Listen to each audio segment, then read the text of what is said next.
Hello everyone. So welcome to pharmo minds. मैं अपूर्वा मिर्चे।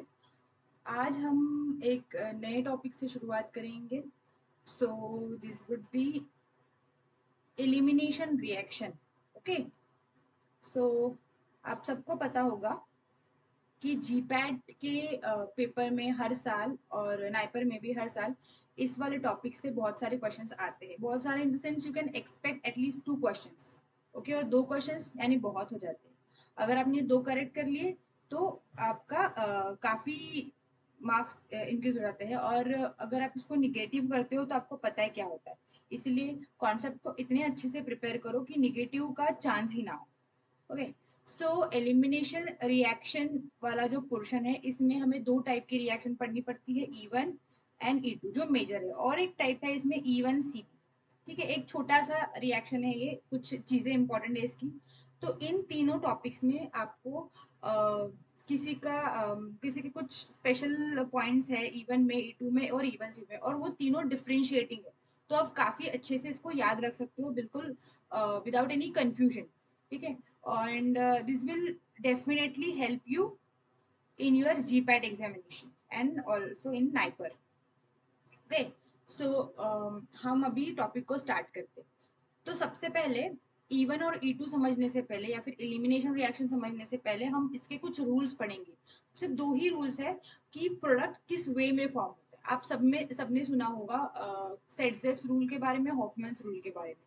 ठीक है। तो ये रूल इंडिकेट करता है कि किस टाइप का प्रोडक्ट फॉर्म होगा। जैसे मोर सब्स्टिट्यूटेड कब होगा या फिर लेस सब्स्टिट्यूटेड कब होगा, क्या होना चाहिए जब ये प्रोसीड होगा। तो ये सब हम पहले कवर कर लेते हैं, उसके बाद हम एक्चुअल कॉन्सेप्ट पे जाएंगे। ठीक है।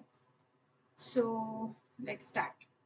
सो सबसे पहले सेटजेफ रूल, इसको जेड सेव भी बोला जा सकता है। ठीक है। तो सेटजेफ रूल के अकॉर्डिंग क्या हो रहा है।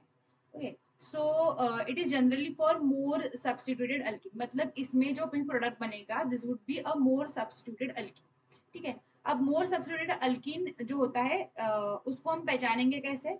जहाँ पे ज्यादा अल्फा हाइड्रोजन हो। अल्फा हाइड्रोजन आप सबको काउंट करने आते होंगे, कैसे होते हैं। जो अल्फा कार्बन को जुड़े होते हैं दैट इज अल्फा हाइड्रोजन। ठीक है। डबल बॉन्डेड कार्बन से जुड़ा हुआ जो रहता है कार्बन, उससे जो जुड़े होते हैं हाइड्रोजन, वो दैट इज अल्फा हाइड्रोजन।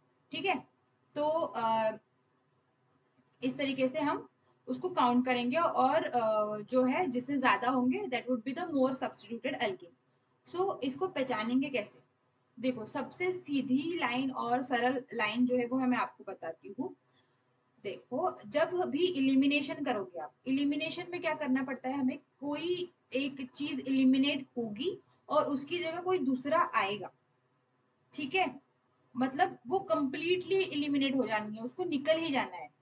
कोई और तो आएगा लेकिन वो जो पहले थी वो कंप्लीटली चली जाएगी, उसकी जगह पे कोई दूसरा बॉन्ड बन जाएगा, डबल बॉन्ड बन जाएगा उसको सेटिस्फाई करने के लिए। ठीक है। तो यहाँ पे इलिमिनेशन रिएक्शन में हमें हाइड्रोजन इलिमिनेट करना होता है। ठीक है। ये जो इलिमिनेशन रिएक्शन है ना, इसी का एक दूसरा नाम होता है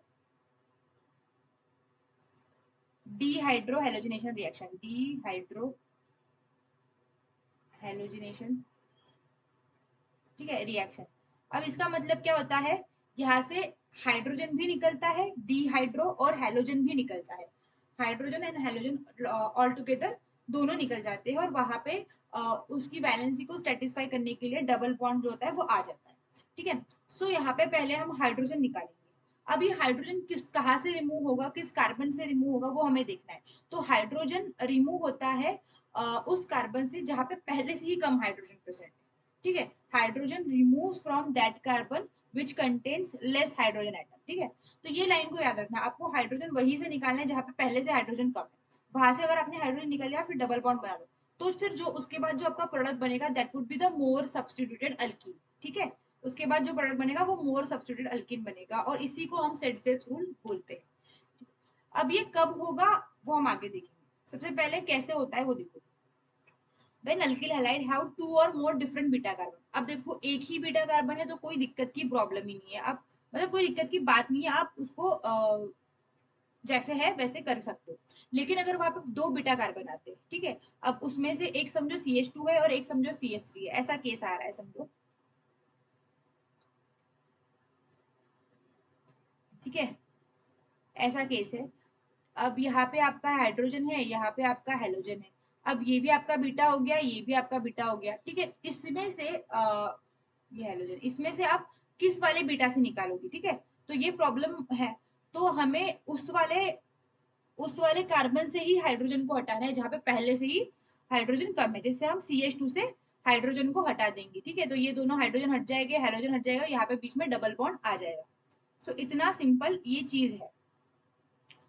तो देखो इस रिएक्शन में देखेंगे हम, यहाँ पे कार्बन है, इस कार्बन से यहाँ से हेलोजन जुड़ा हुआ है, यहाँ से एक CH2 जुड़ा हुआ है, CH3 जुड़ा हुआ है। ठीक है, तो ये CH3 का हाइड्रोजन है। ठीक है, इस तरीके से। और यहाँ पे भी एक कार्बन है, यहाँ पे भी एक कार्बन है। अब देखो यहाँ पे ये दोनों तो सेम ही बीटा कार्बन है, दोनों को B2 बोला है, और ये अलग है CH3, तो इसको हमने B1 बोला है। अब हाइड्रोजन, जो एक्स्ट्रा हाइड्रोजन एब्स्ट्रैक्ट होना है, वो किस कार्बन से होगा ये हमें जानना है। तो ये या तो यहाँ से हो सकता है, या फिर इन दोनों में से किसी एक पे से हो सकता है। तो हमारा रूल क्या कहता है, जब सेल्सियस रूल हमें फॉलो करना है, तब क्या करना है, हाइड्रोजन उस कार्बन से निकालो जहाँ पे पहले से ही हाइड्रोजन कम है। तो हम आइदर इस पे से निकालो या फिर इस पे से निकालो, दोनों का प्रोडक्ट सेम बनेगा। ठीक है, तो इस पे से निकालते हैं। यहाँ से हमने हाइड्रोजन को निकाल लिया, यहाँ से आयोडीन भी निकल गया, हो गया डीहाइड्रोहेलोजिनेशन बेस के प्रेजेंस में, और हमें मिल गया ट्राई सब्स्टिट्यूटेड अल्कीन। देखो ट्राई सब्स्टिट्यूट क्यों बोला है, क्योंकि ये जो कार्बन है, ये जिससे जुड़ा हुआ है, यहाँ से देखो ये डबल बॉन्ड है, 1 2 3, ये ट्राई सब्स्टिट्यूटेड स्पीशीज बनी है। और यहाँ से अगर निकालते हम, इस वाले से अगर निकालते तो वो डाई सब्स्टिट्यूटेड हो जाता है। ठीक है, सो इस तरीके से इसको हम करेंगे। अब देखो ये होता कब है, जब हम बहुत स्मॉल क्वांटिटी में बेस लेते हैं, या फिर कोई लिस्ट मतलब लेस कॉन्सेंट्रेशन में बेस लेते हैं, तब सेट रूल अप्लाई होता है। और मोस्टली ये आपको E1 में तो जरूर दिखेगा, E1 में सेट ही होता है। E2 में आप देखोगे सेट और हॉफमैन फॉलो होगा, ये मैं आपको आगे बताऊंगी, लेकिन E1 में स्पेसिफिकली सेट ही फॉलो होता है। और ये कब होगा, जब बेस जो आप यूज कर रहे हो वो बहुत ही स्मॉल क्वांटिटी में है तब। अब जैसे मैंने ये एग्जांपल आपको पहले ऊपर भी कवर कराया था, जब ऐसा केस आता है, 2 बीटा कार्बन है, तो उस कार्बन में से जाएगा जहां पे पहले से ही हाइड्रोजन कम है। तो इस पे से आप हाइड्रोजन उड़ा दो, हाइड्रोजन उड़ा दोगे, ये हाइड्रोजन और ब्रोमीन उड़ गया, और यहाँ पे हमें मिल गया ऐसी स्पीशीज। ठीक है, सो और एक ऐसी स्पीशीज मिलेगी जब यहाँ से हाइड्रोजन जो है वो एब्स्ट्रैक्ट हो जाएगा तब। तो इस केस में हमें ये जो है जो ज्यादा मात्रा में बना हुआ है as per the set rule, वो है मेजर प्रोडक्ट, और उसके बाद जो बचा हुआ है वो ये, इसको बोलेंगे हम हॉफमैन प्रोडक्ट। ठीक है, अब हॉफमैन रूल इसके ही उल्टा है, जहाँ पे जिसके पास ज्यादा हाइड्रोजन है वहां से हाइड्रोजन जाएगा। अब ये कब होता है, उसकी भी कुछ कंडीशन है। तो यहाँ पे समझ गए सेल्सियस रूल कब फॉलो होता है, जब बेस की क्वांटिटी स्मॉल होती है तब। और कैसे होता है, जहाँ वहीं से हाइड्रोजन निकलता है जहाँ पे पहले से ही हाइड्रोजन कम हो, और आपको हाईली सब्स्टिट्यूटेड अल्कीन जो है वो मिलता है। That's it. उसके बाद नेक्स्ट आते हैं हॉफमैन एलिमिनेशन, जहाँ पे लेस सब्स्टिट्यूटेड अल्कीन जो हमें वो मिलता है। अब लेस सब्स्टिट्यूटेड अल्कीन देखोगे आप, तो वो रहेगा आपका सबसे पहले तो कब होता है वो देखते हैं, कैसे होता है वो तो आपको भी पता ही चल गया कि ज्यादा हाइड्रोजन जहाँ पे है वहां से निकलेगा। सो ये कब होता है, जब आप यहाँ पे बल्कि बेस या फिर हैवी बेस यूज कर रहे हो तब। जैसे सेल्सियस में स्मॉल बेस के प्रेजेंस में हो रहा था, यहाँ पे बल्कि बेस के प्रेजेंस में होगा। ठीक है, या फिर यहाँ पे कोई पुअर लिविंग ग्रुप है। देखो आपको लिविंग ग्रुप मैंने आपको SN1 SN2 में बताया था, लिविंग ग्रुप जो होते हैं वो बहुत जल्दी लीव कर जाता है, then bromine, then chlorine, and then fluorine. Fluorine is a poor leaving group, ये बहुत ज्यादा टाइम खा के या फिर बहुत ऐसे आलस के साथ लीव होता है। ठीक है, तो जब ये प्रेजेंट होता है तब वहां पे हॉफमैन एलिमिनेशन के द्वारा प्रोडक्ट जो है वो बनेगा। ठीक है, या तो आप बेस यूज कर रहे हो बल्कि, या फिर वेरी स्ट्रॉन्ग कॉन्सेंट्रेशन में यूज कर रहे हो, तब आपको हॉफमैन एलिमिनेशन देखने को मिलेगा। तो उल्टा है बिल्कुल सेट सेल्स के। अब देखो सेम एग्जांपल, जिसमें हमें यहाँ से एब्स्ट्रैक्ट करना है हाइड्रोजन, यहाँ से हम हाइड्रोजन को निकाल देंगे, और आपका जो प्रोडक्ट बनेगा वो बनेगा लेस सब्स्टिट्यूटेड। देखो ये जो कार्बन है ये यहाँ पे सब्स्टिट्यूटेड, यहाँ पे सब्स्टिट्यूटेड, तो ये लेस सब्स्टिट्यूटेड कार्बन बन गया एज पर द हॉफमैन। और ये जो बनता है ये हाईली सब्स्टिट्यूटेड कार्बन है, जहाँ पे देखो आपको दिखेंगे कि 3 जगह पे सब्स्टिट्यूशन हुआ है। So it is highly substituted, ये बनता है आपके सेट्स के रूल के हिसाब से, सेट जेप्स।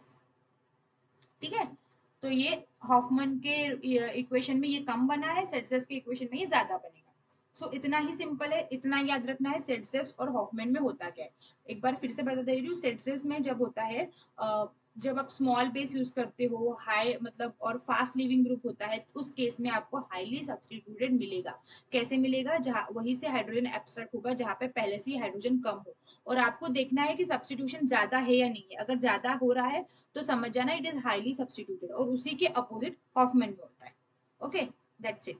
अब आते हैं हमारे मेन मुद्दे पे, दैट इज एलिमिनेशन रिएक्शन। अब आपको एलिमिनेशन का सिंपल मीनिंग तो पता हुआ है, निकल जाना, किसी और की जगह पे आना भी, निकल जाना पूरी तरीके से, बस खत्म। अब देखो इसमें दो मैकेनिज्म हम पढ़ेंगे, एक पढ़ेंगे E1 और एक पढ़ेंगे E2। ठीक है, तो E1 का मतलब आपको पता हो गया, E का मतलब होता है एलिमिनेशन, 1 मतलब होता है यूनिमोलिकुलर, E2 में 2 का मतलब होता है बायोमोलिकुलर। अब क्या होगा इस रिएक्शन में, क्या होता है, एक होता है सबस्ट्रेट, एक होता है बेस। ठीक है, अब ये बेस क्या करता है, इस सबस्ट्रेट के ऊपर जाके यहाँ से एक हाइड्रोजन को खींच के निकालता है। अब उस हाइड्रोजन के बाद एक हाइड्रोजन भी निकलता है, ये दो चीजें निकल जाती है और उड़ जाती है। अब ये बचा हुआ सबसेट खुद को ओरिएंट करेगा और एक अल्कीन बनाएगा। ठीक है, तो ये क्या हो गया, इलिमिनेशन हो गया इसमें से और एक प्रोडक्ट बन गया। अब देखो ये जो इलिमिनेशन होता है ये बीटा कार्बन पे होता है। ठीक है, हमेशा अभी तक हमने डिस्कस किया हॉफमैन और सेडसर में हमेशा बीटा कार्बन पे होता है, इसीलिए हम इसको बीटा इलिमिनेशन भी बोल सकते हैं, या फिर आप इसको 1-2 इलिमिनेशन भी बोल सकते हो। ठीक है, ये अलग अलग नाम है, इन अलग अलग नामों से भी क्वेश्चन में क्वेश्चन आ सकता है आपके पेपर में। ओके, 1-2 इलिमिनेशन भी बोल सकते हैं, या फिर हम इसको डीहाइड्रो हेलोजिनेशन भी बोल सकते हैं। ठीक है, क्लियर है? देखो 1-2 इलिमिनेशन इसलिए क्योंकि आपका एक जो कार्बन होता है वहां से हेलोजन निकलता है और एक कार्बन जो होता है वहां से आपका हाइड्रोजन निकलता है, तो इसीलिए इसको 1-2 इलिमिनेशन भी बोला जाता है। So it is just a generalised reaction की बेस आपका जो है हेलोजन निकलेगा, हाइड्रोजन निकलेगा और आपको एक अल्कीन मिलेगा। अब हम इसके और डीप जाते हैं और E1 और E2 को एग्जैक्टली exactly क्या होता है वो समझते हैं। देखो बहुत इजी है और बहुत सिंपल है, आप सबको पता होगा SN1 और SN2 के बारे में। ठीक है, तो इसमें सिमिलर है बिल्कुल, E1 और E2 में बिल्कुल सिमिलर सिमिलर केसेस है, कुछ एक आध जगह पे डिफरेंस होगा वो हम देखेंगे। अब देखो सबसे पहले E1 में जो काइनेटिक्स फॉलो होता है वो फर्स्ट ऑर्डर काइनेटिक्स फॉलो होता है। मैकेनिज्म में यहाँ पे दो स्टेप्स होंगी, जैसे SN1 में दो स्टेप्स थी, यहाँ पे भी दो स्टेप्स है। अब यहाँ पे जो ज्यादा सब्स्टिट्यूटेड हेलाइड्स होते हैं वो फास्टर रिएक्ट करेंगे। ठीक है, अब मतलब वही है कि आपको किस आर ग्रुप में से हटाना है, तो ज्यादा सब्स्टिट्यूटेड तो वही होंगे जहाँ पे हाइड्रोजन कम हो। ठीक है, वही से जाके वो हटेगा। तो इसमें आप मोर सब्स्टिट्यूटेड हेलाइड रिएक्ट फास्टर ऐसे उसको समझ सकते हो। इसका मतलब यही है, अगर ज्यादा हेलाइड है वहां पे हाइड्रोजन की मात्रा कम है, दैट्स इट, उसको ज्यादा डीप में मत जाओ। यहाँ पे रीअरेंजमेंट रिएक्शन होगी, रीअरेंजमेंट होके क्या बनेगा, कार्बोकैटायन, जैसे SN1 में बनता था। इसका जो रेट रहेगा वो रहेगा टर्शरी, मोर, फिर सेकेंडरी, फिर अपना आएगा प्राइमरी। ठीक है, सो ओके, सो इसको प्राइमरी, पहले आपका ये टर्शरी फिर सेकेंडरी और फिर आएगा प्राइमरी वाला जो होगा वो फास्टर रिएक्ट करेगा। उसके बाद स्ट्रेंथ ऑफ द बेस, यहाँ पे जो वीकर बेसिस होते हैं वो इस रिएक्शन को फेवर करते हैं। ओके, अब ये जो पॉइंट है it is very much important. अगर आप E2 के केस में देखोगे, E2 के केस में आपको वहां पे स्ट्रॉन्गर बेस लेना इज वेरी कंपलसरी। ठीक है, अगर आप एक वीकर बेस लिया है तो वो अल्टीमेटली E1 में प्रोडक्ट दे देगा, E1 रिएक्शन कैरी आउट होगा वहां पे। तो इसीलिए वीकर बेस होना इज वेरी इंपॉर्टेंट। जब वीकर बेस होते हैं जैसे H2 हो या फिर अल्कोहल टॉपर्स, इस केस में आपका जो टर्शरी वाला रहेगा ये अंडरगो करेगा E1 मैकेनिज्म के थ्रू, मतलब जो एलिमिनेशन प्रोडक्ट बनेगा। अब यहाँ पे एक सिमिलर चीज आपको देखने को मिलेगी जो है रेट ऑफ द मतलब रिएक्टिविटी ऑर्डर। जैसे आपने SN1 और SN2 में देखा होगा दोनों का अपोजिट है, किसी में टर्शरी से होता है, किसी में प्राइमरी में ज्यादा होता है। ठीक है, जैसे SN1 में टर्शरी होता है, SN2 में आपका प्राइमरी ज्यादा फास्टर रिएक्शन देता है, लेकिन E1 E2 में ये थोड़ा अलग है। E1 E2 में ऐसा केस है कि दोनों में टर्शरी वाला जो होता है वो फास्टर देता है। अब ये डिसाइड कौन करता है, ये डिसाइड करता है आपका बेस किस तरीके से। देखो दोनों में रिएक्टिविटी ऑर्डर सेम है, फिर से एक बार बोल रही हूँ, टर्शरी वाला फास्टर रिएक्शन देता है, लेकिन ये डिपेंड इस चीज पे करता है कि वो किस बेस के प्रेजेंस में हो रहा है। अगर वीकर बेस है तो वीकर बेस के प्रेजेंस में जो टर्शरी वाला होता है वो हमेशा आपको इवन वाला रिएक्शन देगा। अब उसी वीक बेस की जगह पे आपने स्ट्रॉन्ग बेस लिया हुआ है, तो स्ट्रॉन्ग बेस के प्रेजेंस में जो आपके रिएक्शन होंगे वो जो टर्शरी वाला है उसमें आपका E2 फॉलो होगा, E2 रिएक्शन मैकेनिज्म फॉलो होगा। इसीलिए मैंने आपको बोला कि इवन में चांसेस होते हैं हमेशा कि सेल्सियस के थ्रू प्रोडक्ट फॉर्म। देखो try to correlate with this, जैसे मैंने आपको पहले बोला था कि स्मॉल या फिर लेस कॉन्सेंट्रेटेड बेस होता है तब आपका सेट्सेस फॉलो होता है। अब ये सेट्सेस फॉलो होता है, ये मैंने बोला आपको इवन में सेट्सेस के ही थ्रू प्रोडक्ट बनता है। अब ऐसा क्यों? क्योंकि इवन में हमेशा हम वीक बेस ही यूज करते हैं, ठीक है। तो ये कोरिलेशन आ गया एक। अब नेक्स्ट मैंने आपको बोला कि E2 में दिस इज नॉट कंपलसरी कि E2 में हमेशा आपका इसके थ्रू ही बने सेट से। इट कैन बी पॉसिबल कि आपका हॉफमैन के थ्रू भी प्रोडक्ट बन सकता है, क्योंकि यहाँ पे हम स्ट्रॉन्ग बेस का यूज कर रहे हैं, लेकिन it is not compulsory, there are some conditions, ठीक है। अब इस तरीके से ये होता है। तो ये बहुत ही इंपॉर्टेंट पॉइंट था, इसको भूलिएगा मत और इसको SN1 और SN2 से अलग रखिएगा। ओके, सो नेक्स्ट है और आता है लीविंग ग्रुप के बारे में। अब हम यहाँ पे सेम है, बेटर लीविंग ग्रुप दोनों में फास्टर रिएक्शन देता है जैसे SN1 SN2 में होता है। अब इसके बाद टाइप ऑफ सॉल्वेंट भी सेम है, यहाँ पे पोलर प्रोटिक सॉल्वेंट के प्रेजेंस में जो होता है आपका इंटरमीडिएट वो स्टेबलाइज हो जाएगा, रिएक्शन को फास्टन अप करेगा। प्रोडक्ट जो होता है वो सेट्जेक्स रूल के हिसाब से बनता है, और यहाँ पे रीअरेंजमेंट होता है, रीअरेंजमेंट होके कार्बोकेटाइन बनेगा। अब यहाँ पे और एक चीज है, it do not show hydrogen isotope effect. देखो हाइड्रोजन आइसोटोप इफेक्ट होता क्या है, आप सबको पता होगा। यहाँ पे एक एक्सपेरिमेंट परफॉर्म किया गया था। क्या किया था कि हाइड्रोजन के जो डिफरेंट आइसोटोप है जैसे हाइड्रोजन, प्रोटियम एंड ड्यूटोरियम, इन सबको हाइड्रोजन की जगह पे अटैच किया हुआ था, ठीक है। जैसे हम नॉर्मली ले रहे हैं रिएक्शन में हाइड्रोजन होता है, तो उस हाइड्रोजन की जगह पे ड्यूटोरियम ले लिया और फिर इवन को फॉलो मतलब इवन रिएक्शन को प्रोसीड किया गया। अब इवन रिएक्शन जब हुई तब ये ऑब्जर्व किया गया कि जब हाइड्रोजन वाला है या फिर प्रोटियम वाला प्रोडक्ट जो है और ड्यूटोरियम वाला प्रोडक्ट जो है, कौन सा सबसे ज्यादा फास्टर बना। तो यहाँ पे ऐसा ऑब्जर्व हुआ कि कोई इफेक्ट नहीं आया, तीनों में रिएक्शन जो है वो सिमिलर रेट से फॉर्म हुई। सो इसीलिए यहाँ पे हम तीनों को डिफ्रेंशिएट नहीं कर पाए, और यही रीजन है हम इवन को अगर इवन को हमें बोलना है कि यहाँ पे इवन रिएक्शन हो रही है, तो इसका एक एविडेंस जो है वो आप बोल सकते हो। अगर आपको जानना है, आपको कोई रिएक्शन दे दी और बोल रहे हैं कि आपको कुछ नहीं पता, आपको कुछ नहीं पता कौन सा बेस हुआ है, किस तरीके का सबस्ट्रेट था, क्या था, यू डोंट नो एनीथिंग। आपको बोला है कि इस रिएक्शन को पहचानो कि ये E1 फॉलो किया गया है, E2 फॉलो किया गया। आपको क्या करना है, उस रिएक्शन को 3 डिफरेंट आइसोटोप के साथ प्रोसीड ऑन करना है, जैसे हाइड्रोजन, ड्यूटोरियम एंड प्रोटियम, ठीक है। इन तीनों के साथ करोगे, उसका रेट डिटरमाइन करोगे, इन तीनों का रेट अगर सिमिलर आता है तो बोल देना कि इसने E1 फॉलो किया हुआ है। क्यों? क्योंकि तीनों का रेट सेम है, वहां पे कोई हाइड्रोजन आइसोटोप इफेक्ट आपको देखने को मिला नहीं है। इसी के उल्टा अगर हम देखेंगे तो E2 में जाएंगे, तो E2 में क्या होता है, अगर आप तीनों को अलग अलग यूज करेंगे तो तीनों का रेट डिफरेंट आता है।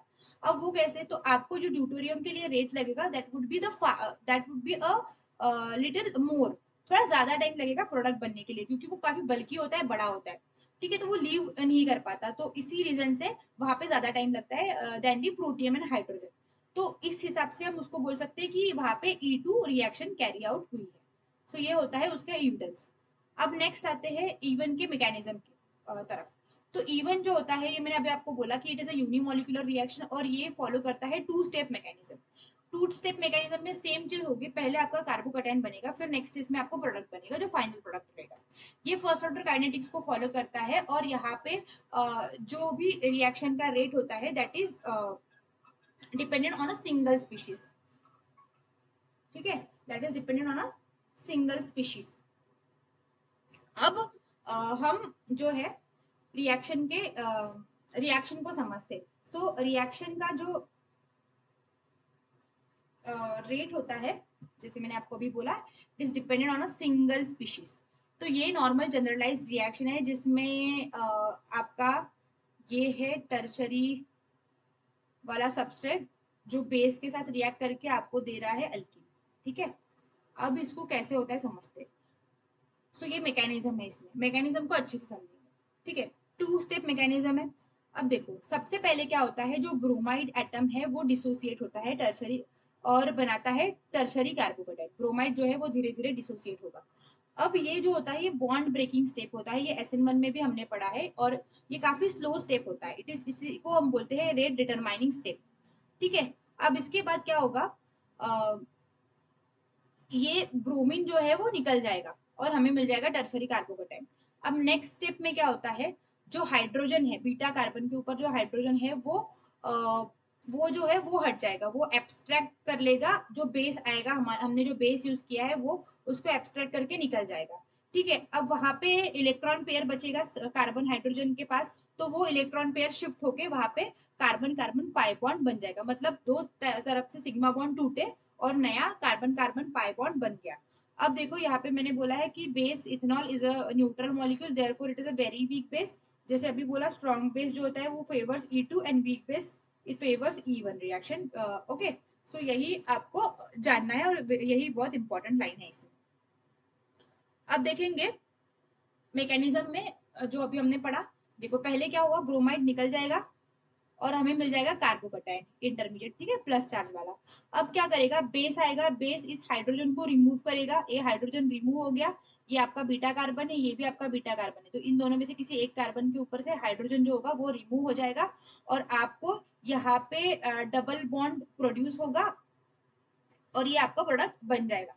ठीक है, तो ये एज पर सेटजेफ, मतलब दोनों ही है इसमें, तो सिमिलर तो कोई रूल की जरूरत नहीं है, लेकिन सेटजेफ से ही प्रोडक्ट बनता है। ओके, सो इस तरीके से ये बना।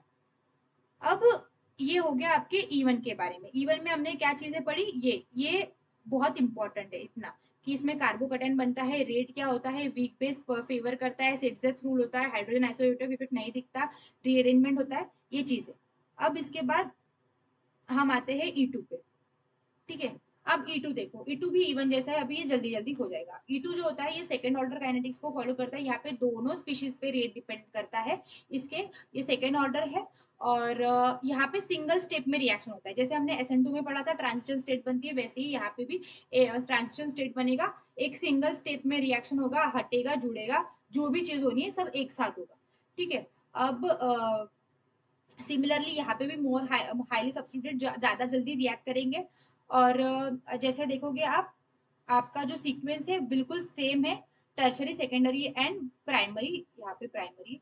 सो देखो ये कब होगा लेकिन पॉसिबल, जब हम यहाँ पे कोई स्ट्रॉन्ग बेस जो है वो यूज कर रहे हैं उस प्रेजेंस में होगा।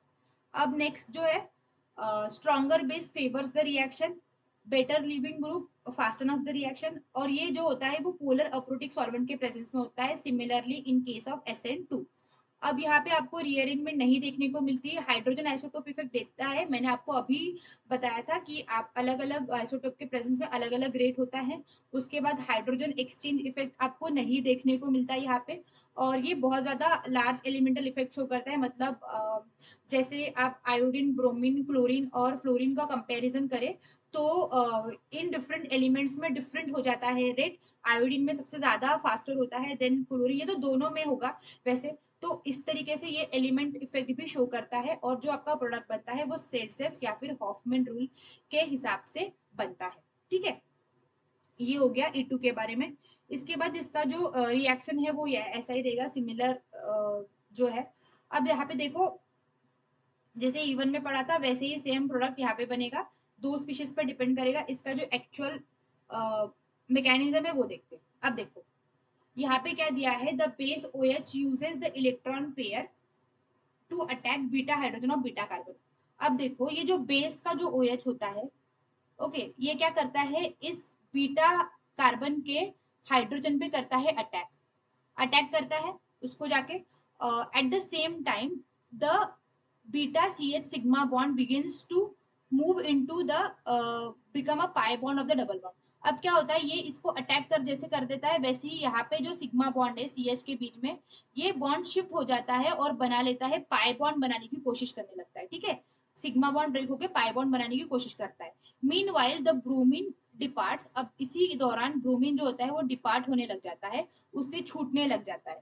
ठीक है, by taking the bonding electrons with it. अब ब्रोमीन जो होता है वो रिमूव हो जाएगा और एक ट्रांजिशन स्टेट आएगा जहाँ पे सब चीजें पार्शियली अटैच्ड रहेगी उससे, ठीक है। जैसे ये वाला देखो, अब यहाँ पे जो है यहाँ पे न्यू सिग्मा बॉन्ड फॉर्म हो रहा है क्योंकि OH यहाँ पे आने वाला है, और इसके बाद ये बॉन्ड ब्रेक होने वाला है, यहाँ पे एक नया पाई बॉन्ड फॉर्म होने वाला है, यहाँ पे भी बॉन्ड ब्रेक होने वाला है, तो ये सारी चीजें एक साथ हो रही है। अब यहाँ पे सब बॉन्ड ब्रेक जुड़ तुड़ के सब कुछ बन के हमारा एलिमिनेशन प्रोडक्ट यहाँ पे बनता है, तो सब कुछ एक सिंगल स्टेप में हुआ है। ओके, सो ऐसे जो आपका E2 रिएक्शन है वहां पे सिंगल स्टेप में होता है। अब नेक्स्ट है स्टीरियोकेमिस्ट्री ऑफ E2 रिएक्शन। अब देखो ये बहुत इंपॉर्टेंट होता है, स्टीरियोकेमिस्ट्री कैसे होनी होनी चाहिए। अब देखो, जब E2 रिएक्शन फॉलो अप होता है तब क्या सिचुएशन रहती है उस स्ट्रक्चर की, वो हम देखेंगे। इवन में ऐसा कुछ नहीं था, इवन में सीधा सीधी चीजें चलती थी, लेकिन यहाँ पे कुछ है। जैसे E2 mechanism has a special stereochemistry requirement to ensure to proceed, ठीक है। तो ये E2 होगा, लेकिन इसका भी कंडीशन है, कब होगा। हाइड्रोजन और ब्रोमीन, मतलब जो हाइड्रोजन है और लिविंग ग्रुप है वो किस पोजिशन में होने चाहिए, वो बहुत इंपॉर्टेंट है। अब देखो, first the bond connected with the leaving group, ये जो लिविंग ग्रुप है and the bond connected with the hydrogen must be in a same plane, वो एक प्लेन में होने चाहिए। हाइड्रोजन मतलब ऐसा नहीं है कि कोई आउट ऑफ द प्लेन है, कोई प्लेन के अंदर है, ऐसा नहीं होना चाहिए, दोनों एक प्लेन में होने चाहिए, ठीक है। To allow the proper orbital overlapping of the two carbon the formation of the pi bond. और ये किस लिए जरूरी है, अगर ये दोनों सेम प्लेन में हो गए तो ये जो कार्बन कार्बन पाई बॉन्ड है, ये फॉर्मेशन जो है ओवरलैपिंग, वो प्रॉपरली हो पाएगा वहां पे। सेकेंडली, जो लिविंग ग्रुप और हाइड्रोजन है वो दोनों एक दूसरे के अपोजिट साइड में होने चाहिए, same plane but in opposite direction, ठीक है। अब एंटी पोजिशन में अगर होगा तो वहां पे स्टैगर्ड कंफर्मेशन होगा। अब स्टैगर्ड का कंफर्मेशन मतलब ये कि वहां पे काफी बैलेंस्ड स्ट्रक्चर होगा। देखो, दोनों जो बड़ी बड़ी चीजें जो रिमूव होने वाली वो अपोजिट डायरेक्शन में है, तो ऐसे बैलेंस्ड रहेगा चीजें, ठीक है। सेम डायरेक्शन में होती तो बैलेंस अप नहीं हो पाता, तो स्टैगर्ड कंफर्मेशन मेंटेन नहीं होता, तो इसीलिए स्ट्रक्चर ज्यादा स्टेबल रह पाता है।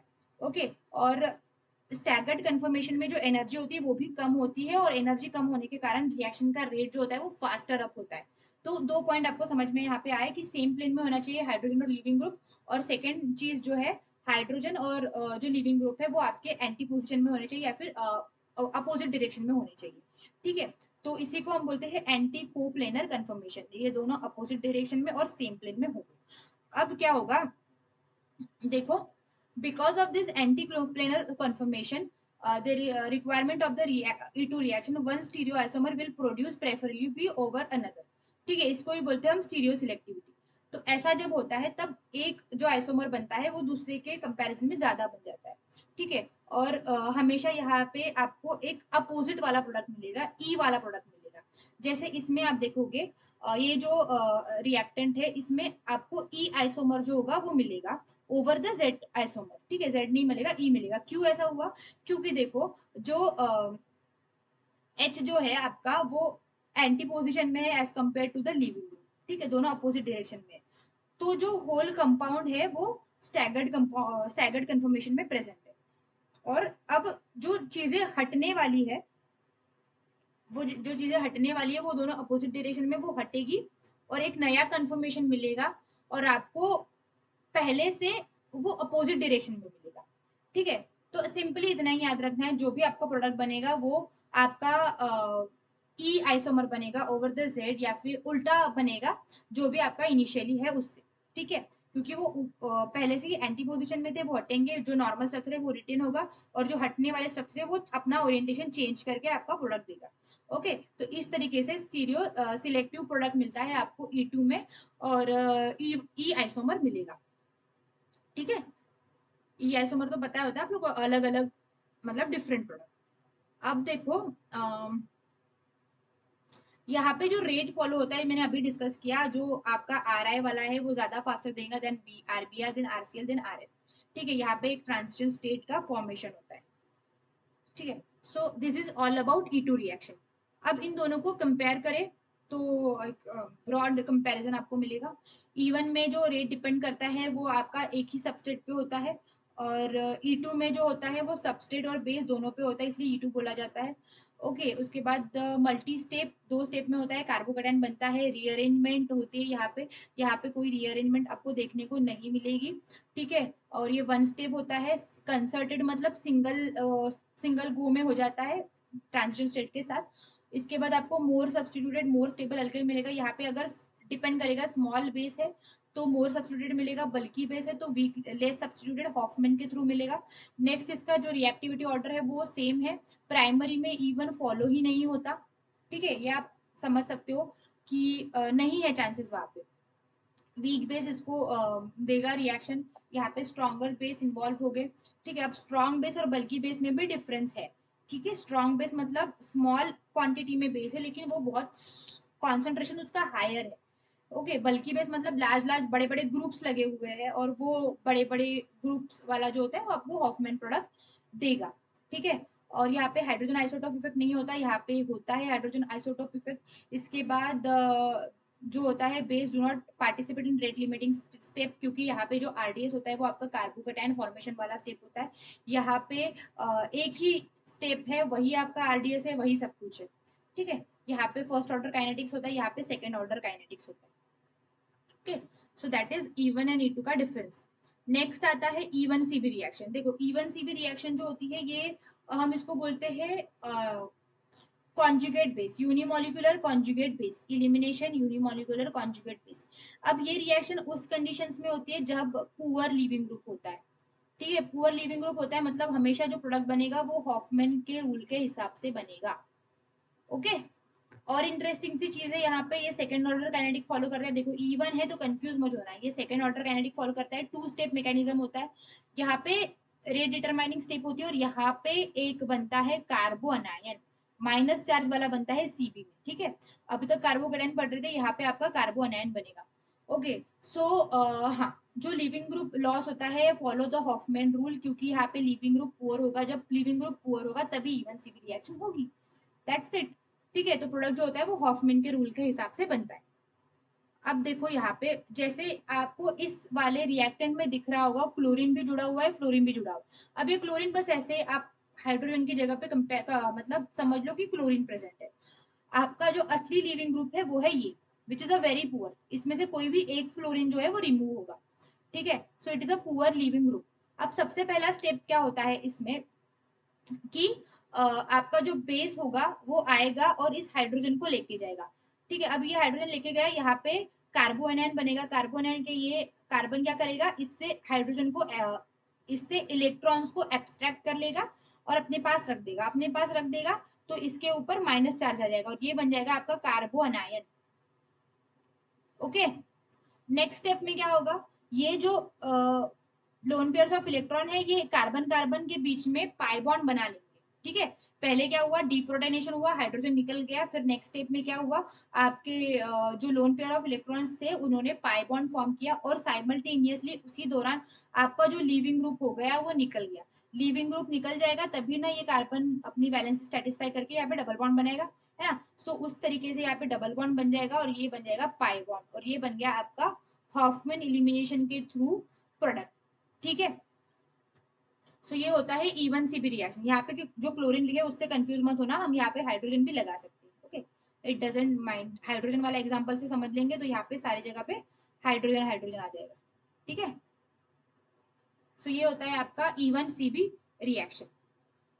So that is about E1 E2 and E1 CB. दोनों बहुत सिंपल है, SN1 SN2 के साथ आप कोरिलेट कर सकते हो, कुछ चीजें डिफरेंट है वो आपको अलग से याद रखनी पड़ेगी। अब नेक्स्ट आते हैं क्वेश्चंस पे। तो देखो ये तो आपको अभी जम जाएंगे। सबसे पहला क्वेश्चन है, choose the false statement for E2 mechanism in the elimination reaction.